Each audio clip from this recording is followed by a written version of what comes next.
Iran ने इतना destruction कर दिया इजराइल का कि वीडियो डालना बैन करना पड़ा। आसमान में कुछ ऐसा नजारा दिखाई दिया।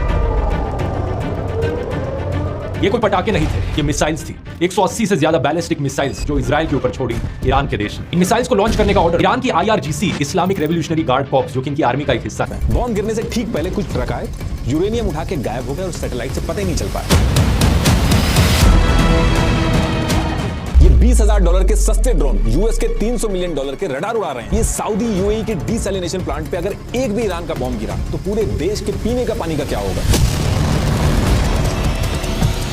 मिसाइल्स की वजह से जो तबाही मची उसकी कई इमेजेस सामने आई। ये क्रेटर्स आप देख सकते हैं। एक ये देखिए 30 फीट गहरा क्रेटर मोसाद के हेडक्वार्टर्स के एकदम बाहर। सदर्न इजराइल में एक नेगेव का रेगिस्तान है जहां पर इजराइल का बड़ा मिलिट्री बेस है। कई सारी मिसाइल्स वहां जाकर भी लगी। हालांकि इजराइल का कहना है कि उनको मिनिमल डैमेज पहुंचा इस हमले से, लेकिन फिर भी इजराइल के प्रधानमंत्री नेतन्याहू का कहना है कि वो इसका जवाब देंगे। Iran made a big mistake tonight, and it will pay for it. The regime in Iran does not understand our determination to defend ourselves and our determination to retaliate. मरने से पहले ही अली खमैनी ने 31 प्रोविंस में बांट के ईरान के 31 अलग commander बना दिए। पूरा का पूरा मुस्लिम उम्मा पीछे खड़ा है।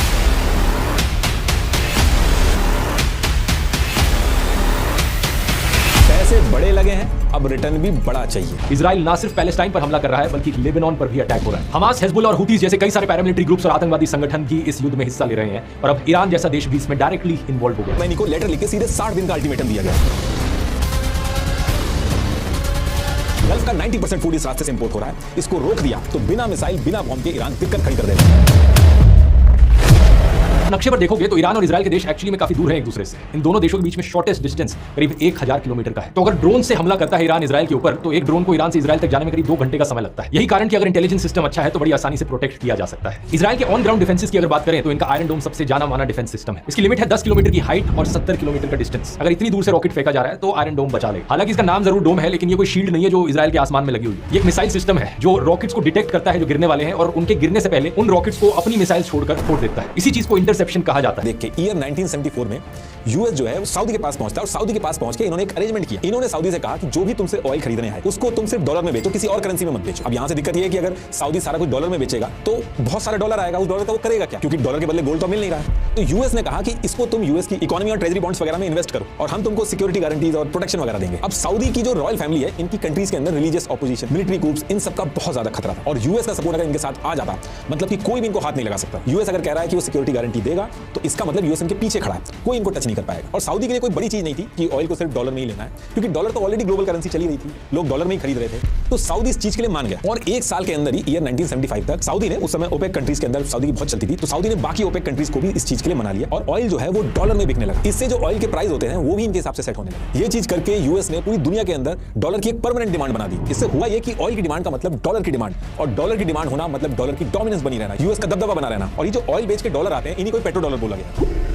इजराइल का देश हमेशा प्रोटेक्टेड ही रहेगा, लेकिन ऐसा है नहीं। इन सारे डिफेंसिव सिस्टम्स का सबसे बड़ा पॉइंट ऑफ फेलियर है पैसा। इन सारे सिस्टम्स को ऑपरेट करना बहुत बहुत ज्यादा महंगा है। जैसा मैंने बताया, किसी भी मिसाइल को अपने देश के ऊपर गिरने से रोकने के लिए ये सभी डिफेंस सिस्टम्स क्या कर रहे हैं, एक और मिसाइल छोड़ रहे हैं जो उस मिसाइल को फोड़ेगी। तो ये आयरन डोम का सिस्टम जो अपनी तरफ से मिसाइल छोड़ता है उसका नाम है तामीर मिसाइल। एक मिसाइल की कॉस्ट है $50,000। दूसरा इनका डेविड स्लिंग जो अपनी तरफ से मिसाइल छोड़ता है, उस मिसाइल की कॉस्ट है $1 मिलियन पर मिसाइल। और सबसे भयानक इनका एरो सिस्टम जो अपनी तरफ से मिसाइल छोड़ता है, उसकी कॉस्ट आती है कई $मिलियन पर मिसाइल। अप्रैल में जब इजराइल के ऊपर हमला हुआ था तो सिर्फ एक दिन का खर्चा इनके लिए करीब $200 मिलियन का आया था। इमेजिन करके देखो, इनके पास अनलिमिटेड सप्लाई नहीं है मिसाइल्स की। अगर हद से ज्यादा बैलिस्टिक मिसाइल्स इजराइल के ऊपर छोड़ी जाएंगी तो इनके ये डिफेंस सिस्टम्स फेल हो जाएंगे। रियलाइज हो गया कि जो देश यूएस की हिट लिस्ट में है उसका जाना तय है। बस एक नॉर्थ कोरिया है जो यूएस की हिट लिस्ट में भी है, लेकिन उसको यूएस टच नहीं करता और वो सिर्फ इसलिए नहीं करता क्योंकि उसके पास न्यूक्लियर है। तो यहीं से ईरान को लगा कि अगर अपना सर्वाइवल चाहिए और यूएस से बचना है तो उसका एक ही रास्ता है कि अपना न्यूक्लियर बनाओ, वरना कभी ना कभी सद्दाम की तरह हमारा भी यही हाल होगा। तो इन सारी चीजों को देख के दोबारा से जो ईरान के प्रेसिडेंट महमूद थे, इन्होंने जितनी भी इससे पहले न्यूक्लियर डील वगैरह के एग्रीमेंट वगैरह थे वो सब रद्द कर दिया, उनको कैंसिल कर दिया और ईरान के अंदर जो फोर्डो पहाड़ है उसके अंदर छुपा के न्यूक्लियर एनरिचमेंट दोबारा से शुरू कर दिया। अब देखिए, यूएस जो है वो ईरान का न्यूक्लियर हो जाना ये बिल्कुल अफोर्ड नहीं कर सकता था,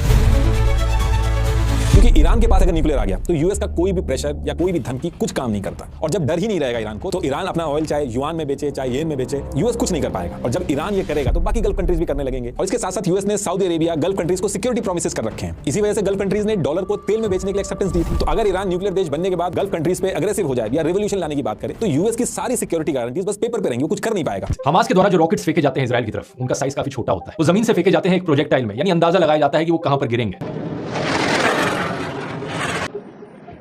लेकिन बैलिस्टिक मिसाइल्स दूसरी तरफ एक 3 मंजिला इमारत जितनी बड़ी होती हैं। इनमें प्रिसीजन टारगेटिंग होती है, एग्जैक्टली कहां गिराना है इन्हें वो कंट्रोल किया जा सकता है। सही में धरती के एटमॉस्फेयर के बाहर जाकर वापस अपने टारगेट पर गिर सकती है। ये सही में भयानक है देखना कि इंसानों ने कितने खतरनाक तरीकों के हथियार बना रखे हैं। आराम से हमला करके छुप सकता है, लेकिन गल्फ कंट्रीज के लिए वापस हमला करना उतना आसान नहीं है। दूसरा, ईरान का एरिया बहुत ज्यादा बड़ा है, इराक से 4 गुना ज्यादा बड़ा है ईरान। हर चीज इतनी दूर है कि इस टाइम पे अगर यूएस एक जगह पे हमला कर रहा है तो दूसरी जगह पे उतना इंपैक्ट नहीं हो रहा है। तो इस बड़े एरिया की वजह से ईरान की जो हमला झेलने की कैपेसिटी है वो भी बहुत ज्यादा है। अभी $16 बिलियन खर्च करके यूएस ने 5000 से ज्यादा मारे, लेकिन ईरान उसको एब्जॉर्ब कर पा रहा है। वहीं जब ईरान इजराइल पे मिसाइल मार रहा है तो एरिया छोटा होने की वजह से इजराइल का बहुत ज्यादा नुकसान हो रहा है। बिल्डिंग्स बहुत क्लोज हैं, तेल अवीव, जेरूसलेम, हाइफा, ये सब एक दूसरे से इतने पास हैं कि कभी-कभी एक मिसाइल के ब्लास्ट का रेडियस भी मल्टीपल सिटीज को इफेक्ट करता है। तो यूएस ईरान को जितनी मिसाइल्स यूज करके नुकसान पहुंचाता है, ईरान उससे बहुत ही कम मिसाइल्स में इजराइल को नुकसान पहुंचाता है। इस लड़ाई में इजराइल के ऊपर इस बार बहुत ज्यादा डिस्ट्रक्शन हुआ है। बहुत बहुत धन्यवाद।